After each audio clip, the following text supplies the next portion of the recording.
Mari kita membaca firman Tuhan dari Mazmur 91 dalam lindungan Allah.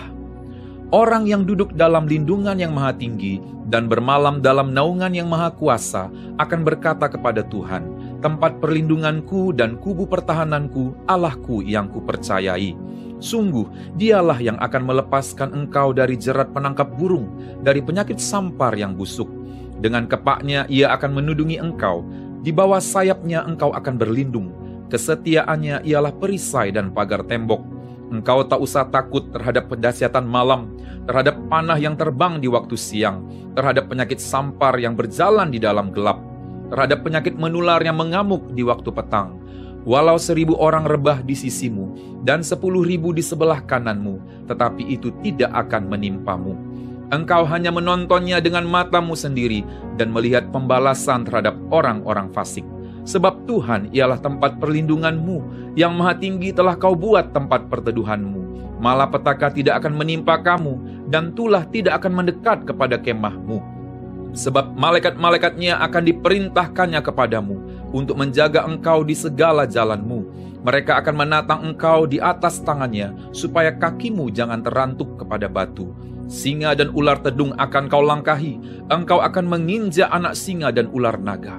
Sungguh, hatinya melekat kepadaku, maka aku akan meluputkannya. Aku akan membentenginya, sebab ia mengenal namaku. Bila ia berseru kepadaku, aku akan menjawab. Aku akan menyertai dia dalam kesesakan. Aku akan meluputkannya dan memuliakannya. Dengan panjang umur akan kukenyangkan dia, dan akan kuperlihatkan kepadanya keselamatan daripadaku. Mari kita terus berdoa untuk Pentakosta ketiga. Pentakosta ketiga adalah pencurahan Roh Kudus yang dahsyat di zaman ini, melebihi yang terjadi di Azusa Street. Pentakosta ketiga akan mengakibatkan penuaian jiwa yang terbesar dan yang terakhir sebelum Tuhan Yesus datang kembali. Pentakosta ketiga akan membangkitkan generasi Yeremia, yaitu anak-anak muda yang dipenuhi Roh Kudus, cinta mati-matian kepada Tuhan Yesus, tidak kompromi terhadap dosa, dan akan bergerak untuk memenangkan jiwa. Pentakosta ketiga lahir di Indonesia dan bergerak ke bangsa-bangsa. Gerakan ini dari timur ke barat dan akan kembali ke Yerusalem. Pentakosta ketiga akan memberikan kuasa untuk menyelesaikan amanat agung, dan setelah itu Tuhan Yesus datang kembali. Amin. Amin. Amin. Haleluya.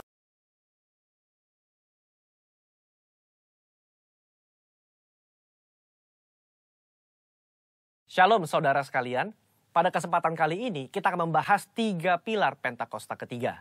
Nah, salah satu karakteristik daripada umat Pentakosta adalah mereka menekankan akan tuntunan Tuhan di dalam kehidupan sehari-hari. Kalau bisa dibilang, suara hati umat Pentakosta itu mirip dengan doa Musa di dalam Keluaran 33 ayat yang ke-15. Jika engkau sendiri tidak membimbing kami, janganlah suruh kami berangkat dari sini. Kita sebagai umat Pentakosta juga menyerukan hadirat Tuhan yang terus-menerus menuntun dan membimbing kita. Sebagaimana Musa memerlukan tuntunan Tuhan dalam kesehariannya di Perjanjian Lama, kita juga melihat bagaimana gereja mula-mula dalam Perjanjian Baru melibatkan tuntunan Tuhan di dalam mengikuti kehendak dan rencana Tuhan. Di dalam Kisah Rasul pasal yang ke-15, kita melihat bagaimana gereja mula-mula menghadapi masalah ketika bangsa yang bukan Yahudi bertobat, menerima karunia keselamatan, menerima karunia Roh Kudus. Masalah timbul ketika beberapa orang Yahudi yang telah menjadi percaya berkata, orang-orang yang bukan Yahudi ini harus disunat, diwajibkan untuk mengikuti seluruh hukum Taurat. Bagaimana gereja mula-mula pada waktu itu mengikuti tuntunan Tuhan dalam permasalahan yang penting ini? Mereka mengikuti tuntunan Tuhan lewat 3 pilar, yaitu pilar Roh Kudus, pilar komunitas, pilar firman Tuhan. Lewat ketiga pilar ini, gereja mula-mula akhirnya dapat menerima bahwa bangsa yang bukan Yahudi telah menerima keselamatan dan juga karunia Roh Kudus. Mereka tidak lagi perlu disunat dan tidak perlu melakukan seluruh hukum Taurat. Bagaimana dengan gereja Tuhan pada zaman now mengikuti tuntunan Tuhan tentang Pentakosta ketiga? kita pun mengikuti tuntunan Pentakosta ketiga menggunakan ketiga pilar ini. Tiga pilar inilah yang menjadi acuan penafsiran orang Pentakosta. Mari kita simak bersama. Yang pertama, pilar Roh Kudus. Kita melihat bagaimana kuasa Roh Kudus di Pentakosta yang pertama itu luar biasa. Dalam Kisah Rasul pasal yang kedua, Petrus berkhotbah, 3.000 orang diselamatkan. Bahkan dalam waktu 100 tahun pertama, 70% dari dunia yang dikenal pada saat itu menjadi Kristen. Tetapi amanat agung belum tuntas. Roh Kudus terus berlanjut di Pentakosta yang kedua di Azusa Street, yang menghasilkan kira-kira 700 juta jiwa. Namun amanat agung juga belum selesai. Karena itulah karya Roh Kudus berlanjut dengan Pentakosta ketiga sekarang di Indonesia.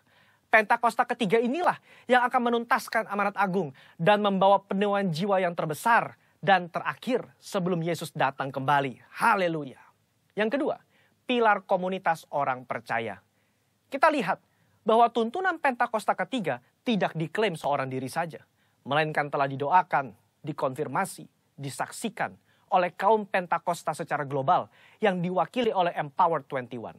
Kalau saudara ingat, di Empower 21, gembala sidang dan pembina kita menggaungkan visi Pentakosta ketiga di hadapan bangsa-bangsa. Mereka mengaminkan, menerima, mengkonfirmasi, membawa api Pentakosta ketiga kembali ke negara mereka. Pilar yang ketiga, pilar firman Tuhan. Tuntunan Pentakosta ketiga itu diawali ketika gembala sidang dan pembina kita mendapatkan firman Tuhan pada tahun 2009. Aku datang segera dari Wahyu 3:11. Dan dari Yoel 2:28. Kemudian daripada itu akan terjadi bahwa aku akan mencurahkan rohku ke atas semua umat manusia. Lama Tuhan tidak berbicara apa maksud dari kedua ayat ini. Tetapi 4 tahun berikutnya, pada tahun 2013, Tuhan berbicara. Yang aku maksudkan dengan pencurahan Roh Kudus itu adalah Pentakosta ketiga. Nah, melalui firman Tuhan ini, kita menangkap pesan profetik bahwa akan ada pencurahan Roh Kudus besar-besaran ke atas seluruh umat manusia sebelum kedatangan Yesus kali yang kedua. Jadi bisa kita simpulkan, Pentakosta ketiga itu yang pertama telah mengikuti tuntunan daripada Roh Kudus, telah dikonfirmasi oleh komunitas Pentakosta secara global, dan didasari oleh firman Tuhan, khususnya Yoel 2 ayat 28-32. Saya berdoa agar saudara diberi pengurapan daripada Roh Kudus untuk bisa mengikuti tuntunan Tuhan di hari-hari terakhir ini. Mari kita semua menjadi messengers of the third Pentecost. Haleluya, Tuhan Yesus memberkati.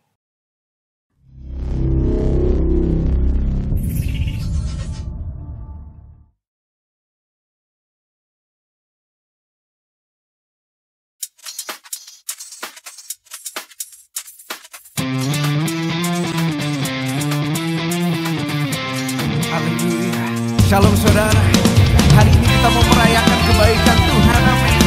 We're sing, Lord you are good. Come on. Lord you are good and your mercy endureth forever. Lord you are good, Lord you are good and your mercy endureth forever. Oh, people from every nation and tongue, from generation to generation, we worship you. Hallelujah, hallelujah, hallelujah. We worship you for who you are. Can we lift our hands and say, we worship you. Hallelujah, hallelujah. Worship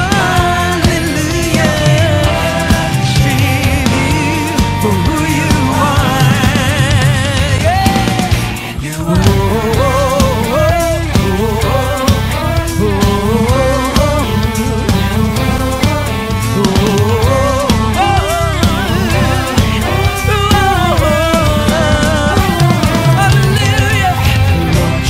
Good and your mercy endureth forever.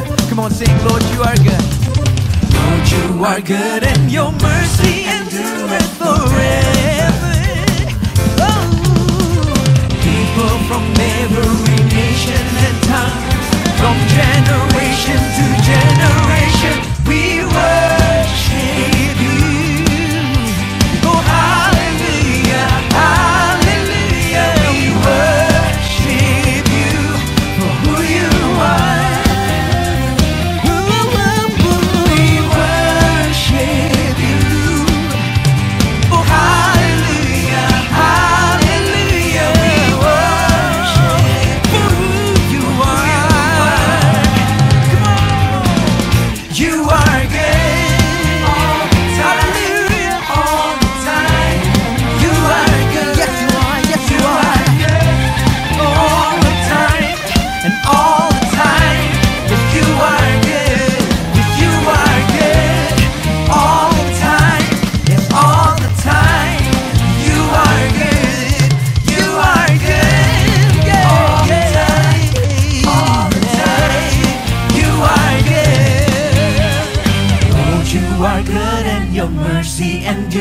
forever. Sing, Lord, you are good, and your mercy endureth forever. People from every nation and tongue, from generation to generation, we worship you. Oh, hallelujah, hallelujah, we worship you for who you are. Come on, shout, we worship you. Hallelujah, hallelujah, hallelujah, we worship you for who you are. Lord, for who you are, for who you are. Yes, you are good, yeah. Hallelujah, tepuk tangan yang terbaik buat Yesus kita. Haleluya, haleluya. Kau baik Tuhan, kau baik Tuhan. Terima kasih Yesus, haleluya, haleluya. Thank you Jesus. Kami mau bawa pujian, kami mau bawa syukur kami buat Engkau ya Tuhan. Sebab kasih-Mu nyata, kasih-Mu besar buat kehidupan kami ya Tuhan.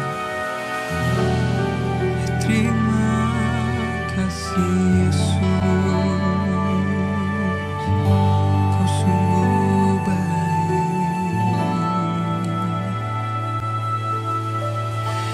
Terima kasih Yesus,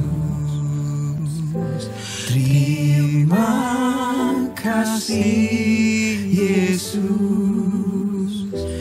Ku beri syukur hanya bagi-Mu ya Allahku, ya Tuhanku. Terima kasih Yesus, terima kasih Yesus. Ku beri syukur hanya bagi-Mu. Terima kasih Yesus.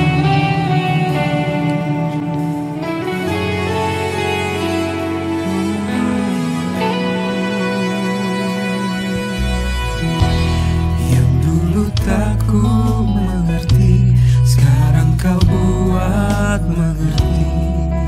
Kau singkapkan mataku dengan kasih-Mu yang tak pernah ku pikirkan.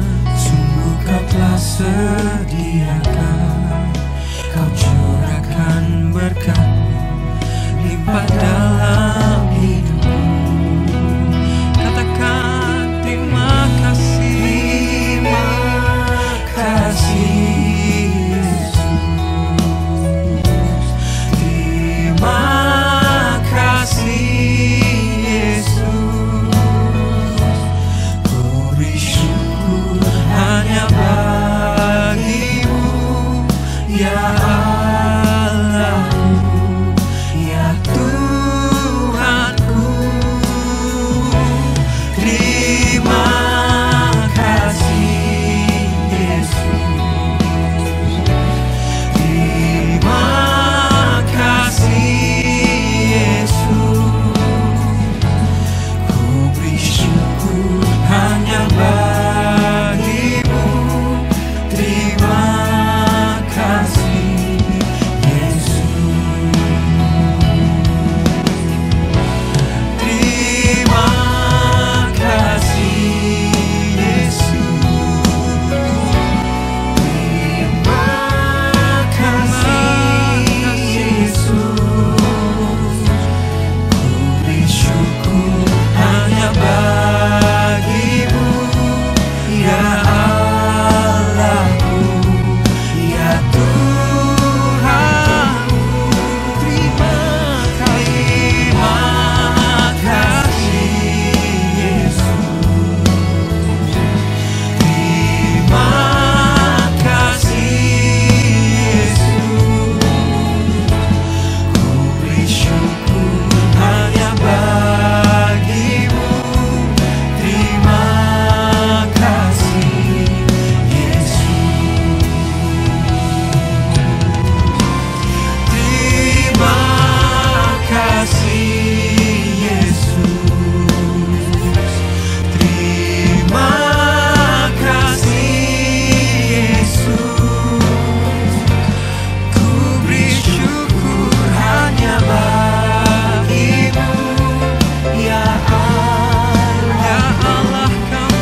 kasih Tuhan.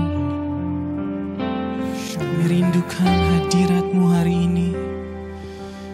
Allah Roh Kudus, jamahlah setiap hati kami.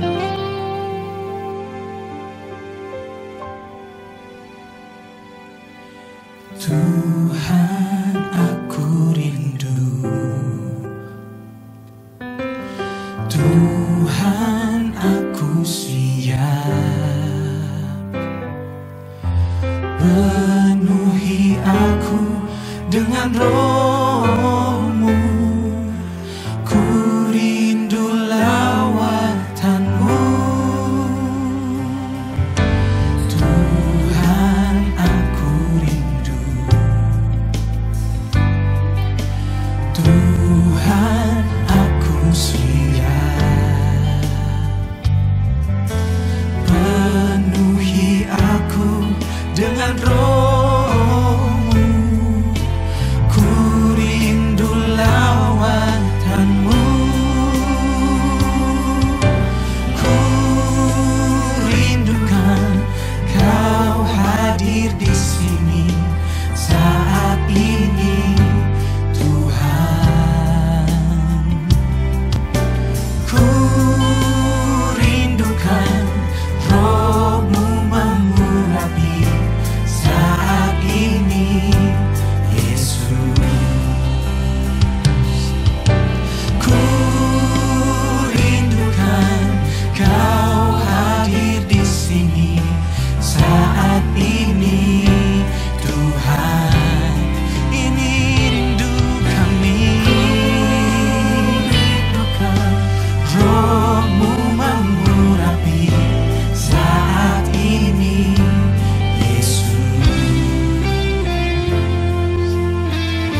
ini, Yesus. Oh, rapi setiap kami Tuhan. Oh, rapi rindu hadiratmu.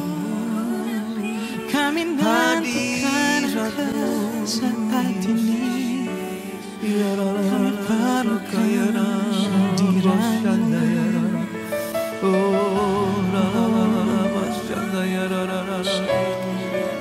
Kami diam dalam hadirat-Mu.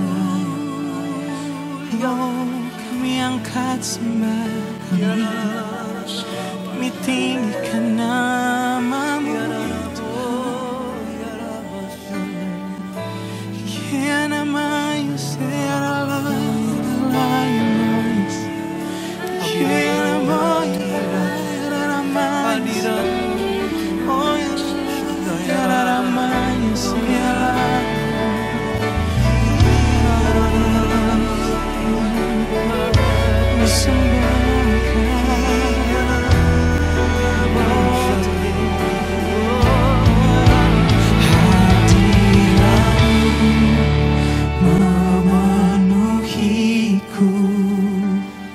Hadirat kudus-Mu penuhi bait-Mu, dan ku tersungkur menyembah-Mu.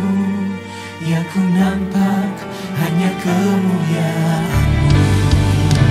Hadirat-Mu memenuhiku. Hadirat kudus-Mu penuhi bait-Mu, dan ku tersungkur menyembah-Mu. Yang ku nampak hanya kemuliaan-Mu. Mari angkat tangan kita dan katakan, oh hadirat-Mu memenuhiku. Hadirat kudus-Mu penuhi bait-Mu, dan ku tersungkur menyembah-Mu. Yang ku nampak hanya kemuliaan-Mu, dan ku tersungkur menyembah-Mu. Yang ku nampak hanya kemuliaan-Mu. Haleluya, haleluya.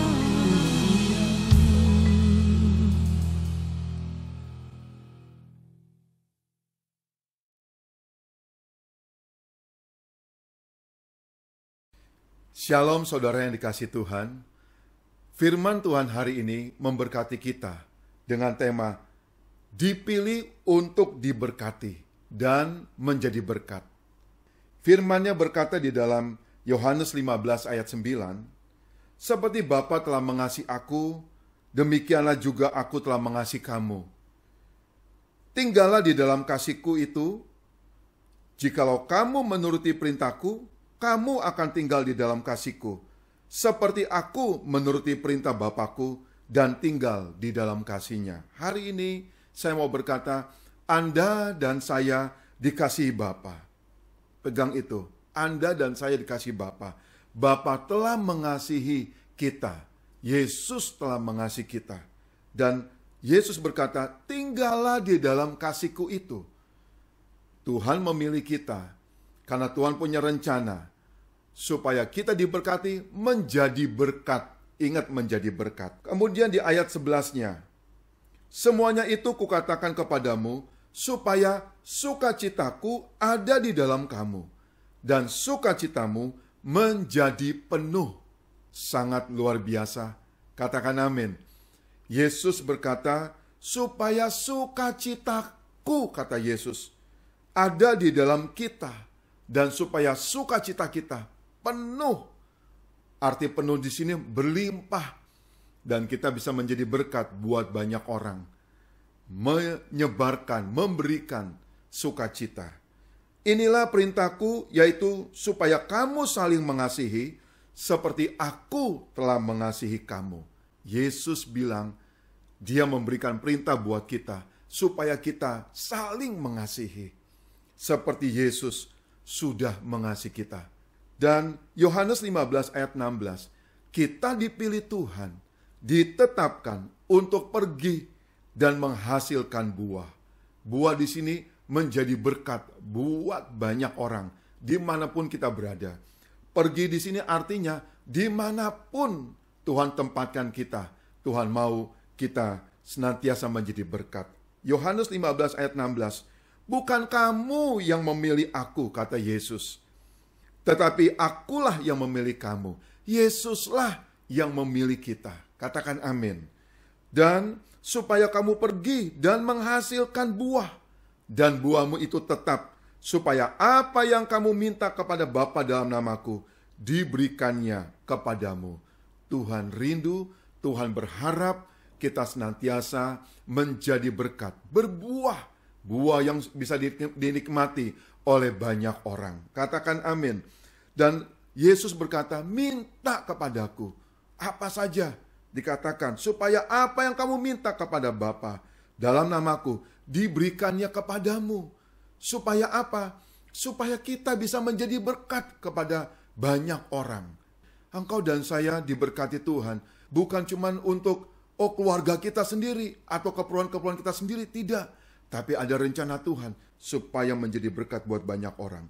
Inilah perintahku kepadamu, kasihilah seorang akan yang lain. Alkitab menulis, kita dipilih Tuhan, ditetapkan untuk pergi dan menghasilkan buah. Dan Tuhan berkata, memberikan perintah kepada kita, kasihilah seorang akan yang lain. Titik. Mari kita senantiasa menjadi berkat dimanapun kita berada. Teladan Yesus, dia selalu berbuat baik dan membuat mujizat. Mari ikuti teladan Yesus. Firman-Nya berkata di dalam Kisah Para Rasul 10 ayat 38, yaitu tentang Yesus dari Nazaret.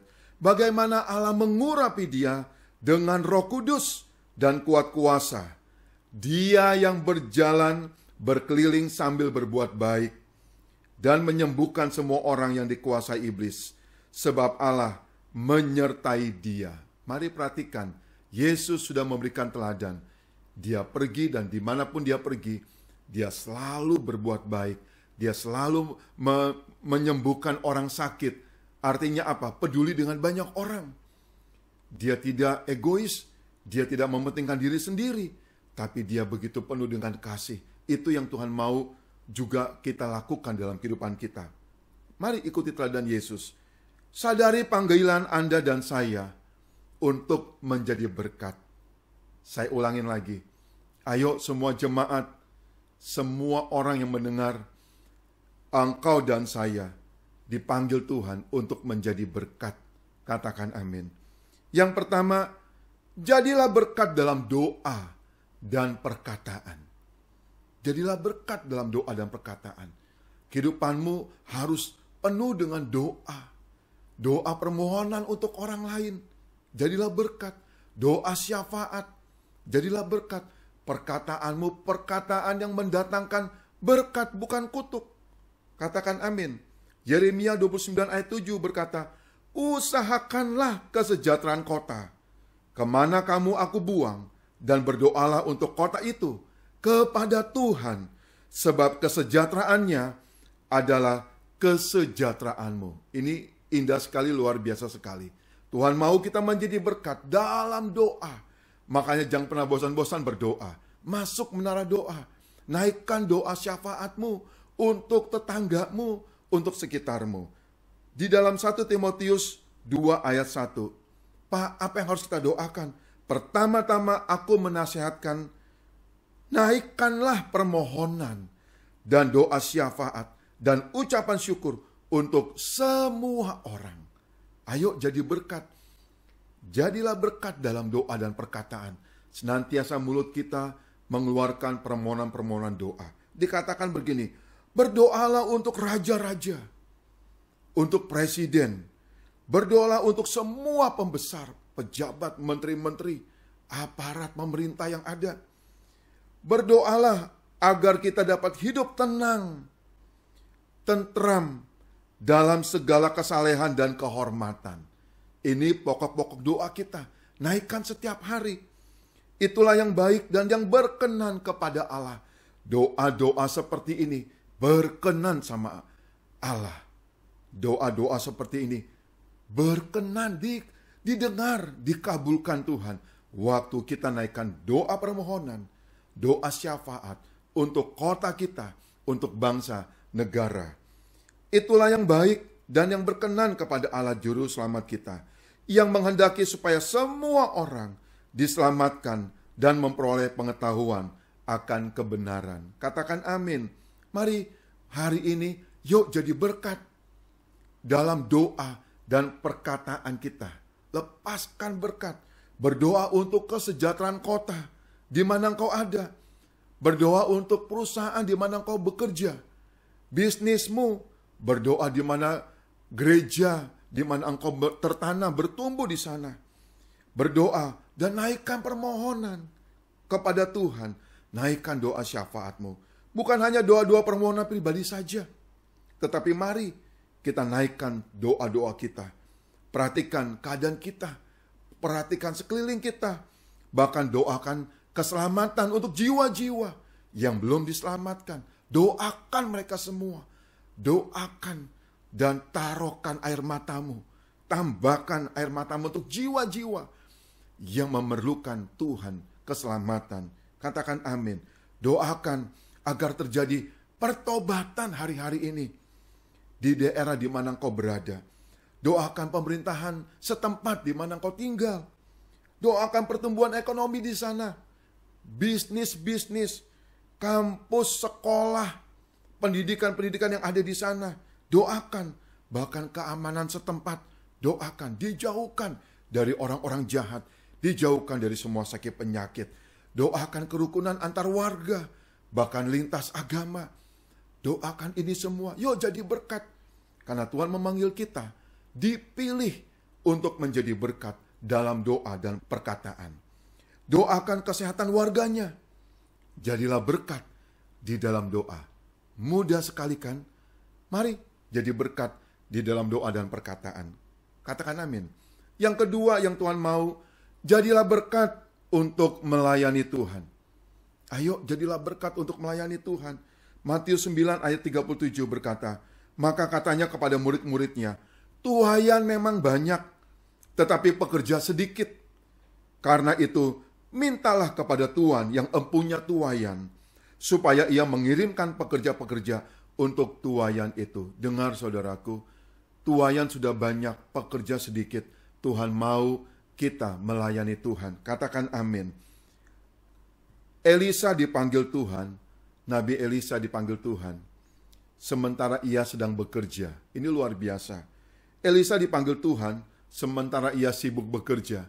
Orang-orang yang rajin, Tuhan senang untuk memakai mereka semua. Ayo jadilah rajin. Orang-orang malas, kantor aja malas untuk memperkerjakan mereka. Orang-orang yang rajin, ayo Tuhan mau pakai kita semuanya. Elisa sedang bekerja. Dia bukan pengangguran bermalas-malasan. Dan apa yang terjadi? Dikatakan Elisa, dia dipanggil Tuhan waktu dia sedang bekerja. Ya, dikatakan begini di 1 Raja-Raja 19 ayat 19. Setelah Elia pergi dari sana, ia bertemu dengan Elisa bin Safat yang sedang membajak dengan 12 pasang lembu. Sedang ia sendiri mengemudikan yang ke-12. Memiliki 12 pasang. Ini Elisa. Lembu, berarti 24 ekor lembu. Untuk membajak lahannya. Ini menunjukkan lahannya cukup besar. Berarti Elisa ini orang kaya. Lihat, ternyata orang kaya pun Tuhan mau pakai. Kenapa? Orang kaya identik dengan mereka itu orang-orang rajin. Jadi hari ini dengar, engkau dan saya dipanggil Tuhan untuk melayani Tuhan. Ya, poin yang kedua yang saya bagikan, jadilah berkat untuk melayani Tuhan. Elisa, dia tinggalkan pekerjaannya waktu Nabi Elia datang memanggil dia. Dan apa yang terjadi di sini dikatakan, ya, bahwa Elisa itu dia adalah orang yang diberkati Tuhan. Dan ternyata Tuhan juga memanggil orang kaya. Ya, biarpun ini menarik, tapi bukan kekayaan itu yang sedang saya mau bahas. Ya, tetapi yang saya tekankan di sini yaitu yang menjadi tekanan saya adalah bahwa ketika Elisa mendapatkan panggilan dari Tuhan, Elisa meninggalkan tanda kutip ya, kekayaannya dan lalu mengikuti Elia, ya, melayani Tuhan. Perhatikan baik-baik bahwa pekerjaan yang dia tekuni, ya, dia tinggalkan. Karena itu di waktu dia mengikut Tuhan, waktu dia dipanggil dalam pelayanan secara manusia, dia mengalami kerugian besar karena dia tinggalkan semua. Tetapi semuanya itu tidak menjadi sesuatu yang memberatkan dia, karena dia mengerti melayani Tuhan adalah suatu kehormatan yang tidak bisa dibeli dengan uang. Katakan amin. Mari kita lihat juga Musa. Musa dipanggil Tuhan waktu dia menggembalakan kambing domba Yitro, mertuanya, di Midian. Ya, tiba-tiba malaikat Tuhan datang dari semak duri, keluar api, terus Tuhan berkata-kata kepada Musa, "Jadi sekarang Musa, pergilah, aku mengutus engkau kepada Firaun untuk membawa umatku, orang Israel, keluar dari Mesir." Dengar saudaraku, ini ceritanya ada di Keluaran 3. Musa pun dipanggil Tuhan waktu sedang bekerja. Dan dia tinggalkan pekerjaannya. Ya, tanda kutip ditinggalkan. Mungkin kalau zaman-zaman hari-hari ini, ada orang dipanggil sepenuhnya. Ada orang dipanggil sekalipun dia bekerja, dia juga bisa melayani Tuhan. Katakan amin. Daud juga dipanggil Tuhan waktu dia mengembalakan kambing domba. Dan apa yang terjadi? Nabi Samuel berkata kepada Isai, "Inikah anakmu semuanya?" Dia bilang, "Panggil semuanya." "Oh, masih ada satu di padang, panggil dia." Kemudian disuruhnya lah menjemput dia. Daud kemerah-merahan, matanya indah, dan parasnya elok. Lalu Tuhan berfirman, "Bangkitlah Samuel, urapilah dia, sebab inilah dia, Daud dipilih Tuhan. Engkau dan saya dipilih Tuhan.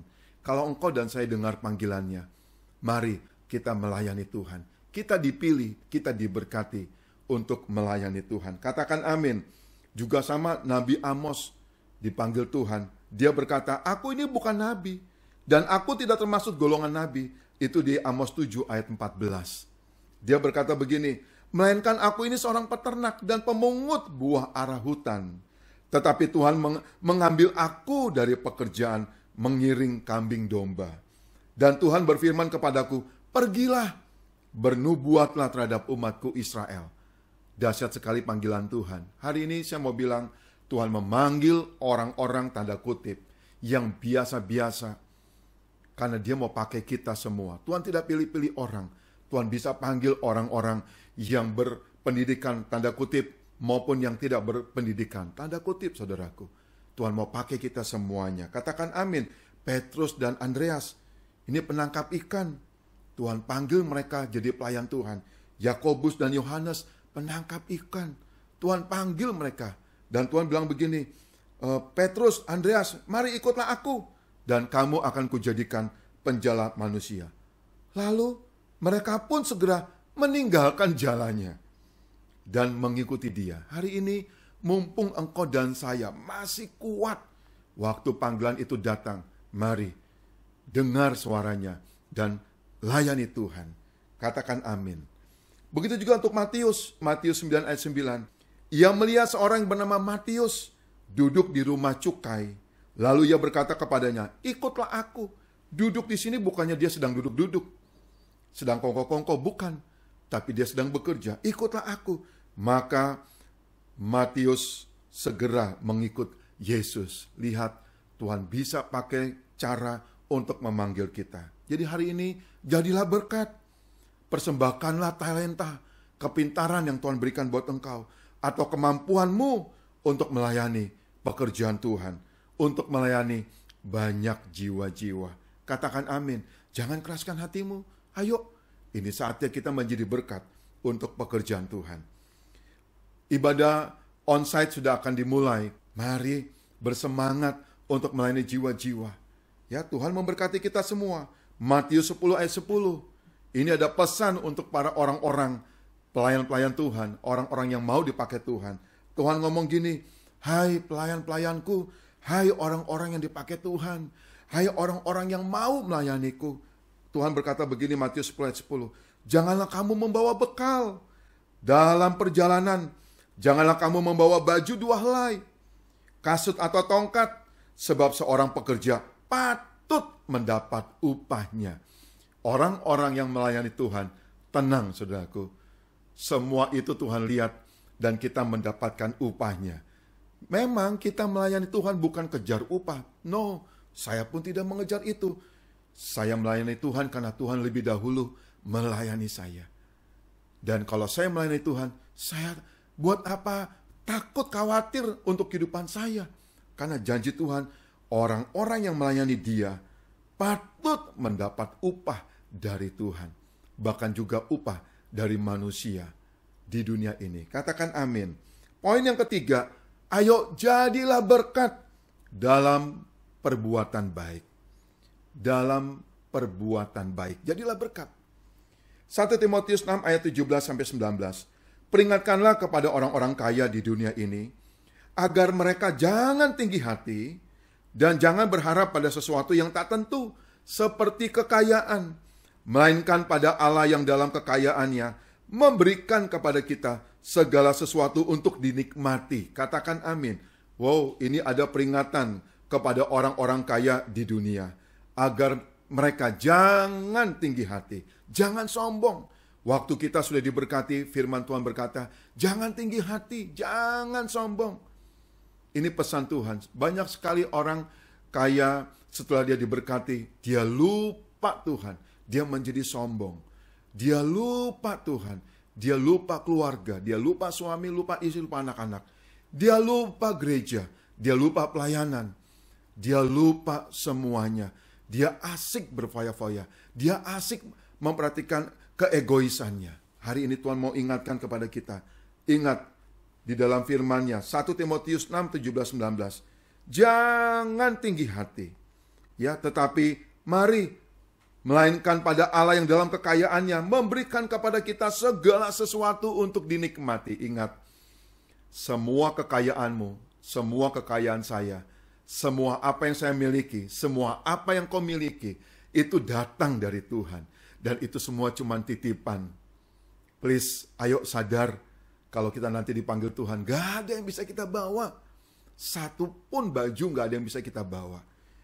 Dan dikatakan 18, peringatkanlah agar mereka, ini orang-orang yang sudah diberkati, ya, senantiasa berbuat baik, menjadi kaya dalam kebajikan, suka memberi dan membagi, dan dengan demikian mengumpulkan suatu harta sebagai dasar yang baik bagi dirinya. Di poin yang ketiga ini, jadilah berkat dalam perbuatan baik. Ayo, biar kita kaya dalam kebajikan. Kita suka memberi, kita suka membagi untuk orang-orang yang membutuhkan pertolongan. Katakan amin. Dan ini semua untuk kita, saudaraku, di masa-masa yang akan datang. Kita tidak tahu apa yang terjadi di masa yang datang. Tapi janjinya berkata, ya, waktu kita suka memberi hari-hari ini, bahkan dalam situasi pandemi seperti ini semua sebenarnya adalah tabungan buat kita untuk masa depan. Bahkan dikatakan sampai kekekalan. Kita nggak tahu ke depan apa yang terjadi. Tapi dengar saudaraku, tetaplah engkau berbuat baik. Dan biarlah itu terus engkau lakukan. Kita tahu dari ayat ini bahwa hidup kita di dunia ini hanya sementara. Katakan amin. Sadarilah, ya, apapun yang kita bangun, perusahaan, apapun pekerjaan kita, ya, semua itu sekali lagi saya mau ingatkan, hanya titipan. Kelak waktu kita kembali, sekali lagi, ya, kita tinggalkan semuanya. Yang bisa mengikuti kita hanya perbuatan-perbuatan baik sampai di dalam kekekalan. Katakan amin. Matius 5 ayat 16 berkata, demikianlah hendaknya terangmu bercahaya di depan orang, supaya mereka melihat perbuatanmu yang baik dan memuliakan Bapa-Mu yang di sorga. Matius 5 ayat 16, demikianlah hendaknya terangmu bercahaya di depan orang, supaya mereka melihat perbuatanmu yang baik dan memuliakan Bapa-Mu yang di sorga.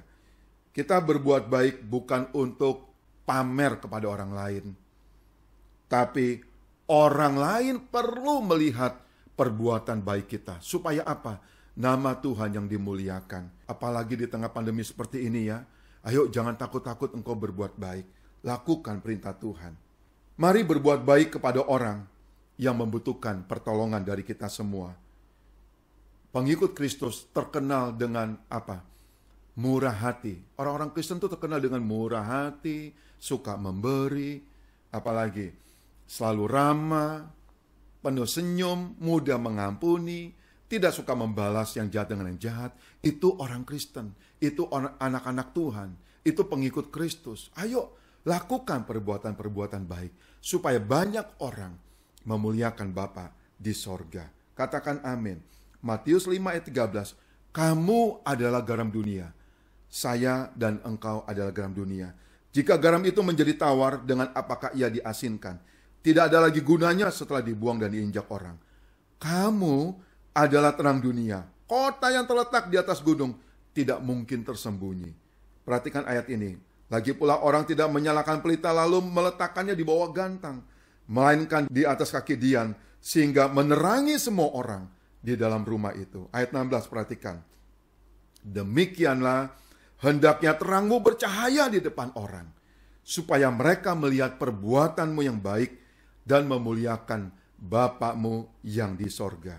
Jangan membalas kalau ada orang berbuat jahat kepadamu. Tetap lakukan perbuatan baik. Kita tidak mencari pujian dari manusia, tapi percayalah, kalau kita berbuat baik, nama Tuhan dipuji, dimuliakan. Mereka semua memuliakan Bapa di sorga. Sadarilah bahwa kita dipanggil menjadi terang. Oleh karena itu, orang lain harus melihat perbuatan baik kita, supaya mereka semua memuliakan Bapa di sorga. Galatia 6 ayat 9. Janganlah kita jemu-jemu berbuat baik. Jemu-jemu. Jangan malas berbuat baik. Jangan jarang berbuat baik.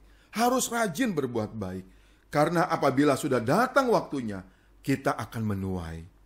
Jika kita tidak menjadi lemah. Karena itu, selama masih ada kesempatan bagi kita, ayo marilah kita berbuat baik kepada semua orang, tetapi terutama kepada kawan-kawan kita seiman.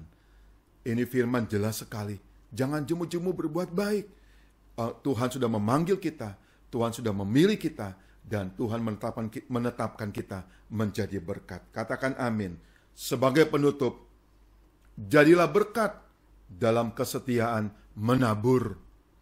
Ini jangan pernah dilupakan, karena ayatnya berkata, camkanlah ini, 2 Korintus 9 ayat 6 sampai ayat 12. Orang yang menabur sedikit akan menuai sedikit juga, dan orang yang menabur banyak akan menuai banyak juga. Ini firman Tuhan dengan jelas. Hendaklah masing-masing memberikan menurut kerelaan hatinya.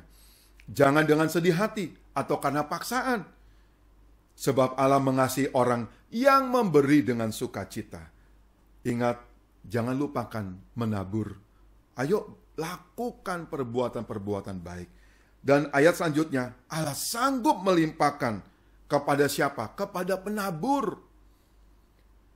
Segala kasih karunia kepada kamu, supaya kamu senantiasa berkecukupan di dalam segala sesuatu, dan malah berkelebihan di dalam segala kebajikan. Penabur, Tuhan limpahkan. Apa yang Tuhan punya, Tuhan limpahkan semuanya. Katakan amin. Seperti ada tertulis, Ia membagi-bagikan, Ia memberikan kepada orang miskin, kebenarannya untuk selamanya. Ia menyediakan benih bagi penabur, dan roti untuk dimakan. Ia juga akan menyediakan benih bagi kamu, dan melipat gandakannya, dan menumbuhkan buah-buah kebenaranmu. Orang-orang yang suka dengar kesaksian saya boleh dibilang, ya cukup dibilang, wah Bapak ini suka menabur. Sebenarnya betul saya suka menabur, tapi sebenarnya saya sama sekali tidak ada andil. Sama sekali tidak ada. Karena waktu seseorang muncul di benak hati saya, dan saya digerakkan Tuhan untuk menabur, sebelum saya lakukan itu, ada orang yang Tuhan pakai, kasih saya berkat. Dan saya kaget, aduh Tuhan, saya mau menabur, orang itu memberkati saya. Maksudnya ada orang lain memberkati saya. Dan saya tahu berkat itu untuk orang itu. Dan ternyata benar, setelah saya selesai ibadah, orang itu datang. Dan dia berkata, Pak Elias tolong saya mau bayar kontrakan. Saya mau bayar uang sekolah. Saya mau bayar segala macam. Pak, saya sudah lama tidak ada pekerjaan. Saya membutuhkan segala macam. Dia ngomong begitu, dan setiap orang-orang yang berkata begitu, mereka itu sudah ada di benak hati pikiran saya. Itu seringkali terjadi. Dan sebelum saya memberi, Tuhan terlebih dahulu memberi benih buat saya untuk saya tabur. Jadi dengar, gak pernah rugi kalau kita suka menabur. Dan tidak akan pernah miskin kita. Karena Tuhan yang menyediakan benihnya buat si penabur. Katakan amin. Jadi hari ini apa yang saya mau katakan? Dengar saudaraku, engkau dan saya, kalau engkau rajin menabur, engkau akan diperkaya dalam segala macam kemurahan hati yang membangkitkan syukur kepada Allah oleh karena kami. Dikatakan di ayat 12, sebab layanan kasih yang berisi pemberian ini bukan hanya mencukupkan keperluan-keperluan orang-orang kudus, orang-orang yang membutuhkan pertolongan, tetapi juga melimpahkan ucapan syukur kepada Allah. Ayo kita menabur. Dan ingat saudaraku, kita tidak akan pernah rugi. Malah sebaliknya, kalau saya tidak menabur, itu kerugian ada di saya. Karena saya nggak akan melihat karya-karya Tuhan yang luar biasa. Penabur diberi benih untuk ditabur dan roti untuk dimakan. Katakan amin. Hidup ini harus jadi berkat. Ada janji Tuhan jika kita ingin diberkati dan terus menjadi berkat. Pegang ini. Pak, saya mau jadi berkat. Saya mau diberkati dan saya mau diberkati Tuhan terus. Saya mau terus menjadi berkat. Oh, ada ayatnya. Yang pertama, siapa memberi kepada orang miskin tak akan berkekurangan. Katakan amin. Tetapi orang yang menutup matanya akan sangat dikutuki. Mazmur 34 ayat 10. Takutlah akan Tuhan, hai orang-orangnya yang kudus, sebab tidak berkekurangan orang yang takut akan Dia. Bantu orang miskin, bantu orang susah, bantu kakak adikmu yang susah, bantu saudaramu, engkau gak akan kekurangan. Engkau diberkati berlimpah-limpah. Bahkan dibilang begini, takutlah akan Tuhan, dan engkau tidak akan kekurangan. Dan Amsal 3 ayat 9.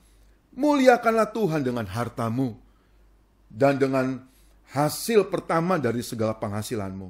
Maka lumbung-lumbungmu akan diisi penuh sampai berlimpah-limpah. Dan bejana pemerahanmu akan meluap dengan air buah anggurnya. Jadi berkat menabur di ladang misi, menabur di gereja, menabur di panti-panti asuhan, di panti jompo. Silakan. Lakukan semua dengan sukacita. Dan dengar, berkatmu tidak akan pernah habis. Katakan amin. Saya mau berkata, berbahagialah jika engkau dan saya dipercayai Tuhan, diberkati, dan menjadi berkat. Bersyukurlah jika Anda dan saya sudah menjadi berkat. Mari kita berdoa. Oh Rabasya Karabasya Dabaya Rabaya Rabah. Tuhan Yesus, terima kasih. Kami sangat diberkati dengan firman-Mu hari ini. Kami sadar kami adalah orang-orang yang dipilih Tuhan dan ditetapkan Tuhan untuk menjadi berkat. Kami tahu Bapa, semua harta kekayaan yang Tuhan titipkan buat kami, semua itu ada maksud rencana-Mu untuk kami menjadi berkat buat banyak orang. Kami tahu semua itu titipan dari Tuhan. Semua itu milik Tuhan. Kelak waktu Tuhan memanggil kami, tidak ada yang dapat kami bawa. Dan biarlah Engkau dapati kami. Waktu kami hidup, kami melayani Tuhan. Dan kami sudah menjadi berkat. Terima kasih Bapa. Dalam nama Tuhan Yesus, kita yang percaya dan diberkati. Mari katakan sama-sama, amin. Tuhan Yesus memberkati kita semua.